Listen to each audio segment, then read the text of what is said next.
सो आज के नए ब्लॉग की शुरुआत भी करते हैं नए दिन के साथ। सो हे फ्रेंड, गुड मॉर्निंग, स्वागत है आपका फिर से मेरे मिनी ब्लॉग में। होप सभी बढ़िया होंगे। तो मैं भी एकदम मस्त हूँ। तो सुबह सुबह मैंने बना लिया था खाना। आज खाने में बना रखी थी मैंने करेले की सब्जी रोटी। तो मेरे दादा को करेले की सब्जी बहुत अच्छी लगती है, तो इसीलिए मैं लेके आती हूँ। वैसे तो मेरे को करेले की सब्जी बिल्कुल भी पसंद नहीं है, तो इसीलिए आज सुबह में मैंने नाश्ता भी नहीं किया। और उसके बाद मैं चले गई थी गायों को अंदर बांधने के लिए, और मम्मी जा रही है आज स्कूल। और जैसे कि आप लोगों को पता ही होगा कि आजकल धूप बहुत ज्यादा होने लग गई है। अगर इनको धूप हो गई तो मेरी मम्मी मेरा यहाँ से धूमता ना कर देगी।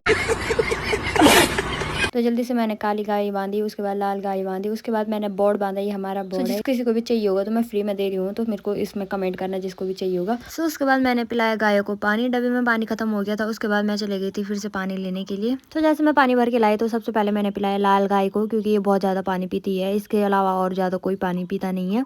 तो उसके बाद ये बोर्ड भी बदतमीजी कर रहा था। ये पानी पीने के लिए हमेशा ऐसे करता है। ये मेरी मार भी हमेशा खाता ही रहता है, बट फिर भी इसको चैन नहीं है। उसके बाद मैंने दिया घास।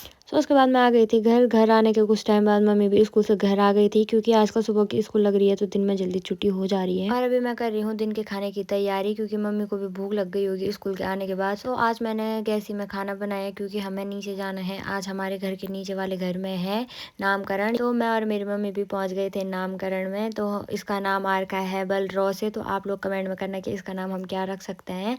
वैसे इसके बड़े भाई का नाम रक्षित है, तो इसका नाम हम रक्षिता सोच रहे हैं। तो देखते हैं क्या रखेंगे इसके मम्मी पापा। सो इन्होंने सूक्ष्म जलपान रखा था, वो करके आ गए थे। हम घर आके देखो तो भाई साहब मम्मी सीधा कढ़ाई में बैठ गई। क्या मेरे हाथ का इतना टेस्टी हो रहा होगा खाना कि जो सीधे आके कढ़ाई में बैठ गई है। तो यहाँ पे आ रखी थी दादी ने भी 2 रोटी खाई, और उसके बाद मैं चले गई थी सोने के लिए। बट इन बच्चों ने मेरे को सोने ही नहीं दिया। एक इधर से हाथ खींच रहा, एक इधर से मार रहा भाई साहब। फिर मेरी नींद भी खराब हो ही गई थी, तो उसके बाद मैं सोई नहीं। और मम्मी और ताई जी जा रखे थे खेत में। तो मम्मी ने मेरे को कॉल करके बोला कि माचिस लेके जल्दी से आ जाए, यहाँ आड़े जलाने के लिए हो रखे हैं। तो उसके बाद मैं मोना और चले गए थे खेत में आड़े जलाने के लिए। और इतनी भयंकर गर्मी में इतनी आग सहनी पड़ी मेरे को आड़े जलाते हुए।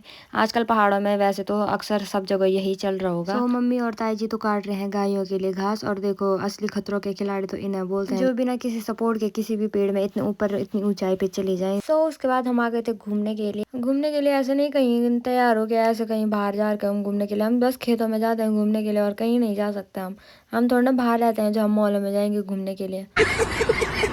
सो घूमने के बाद मैं आ गई थी अपनी गौशाला में। और मेरे को खाने के टाइम पे चाहिए अकेला, जब मेरे साथ कोई ना हो, इसीलिए मैं साया रखी थी खाने के लिए।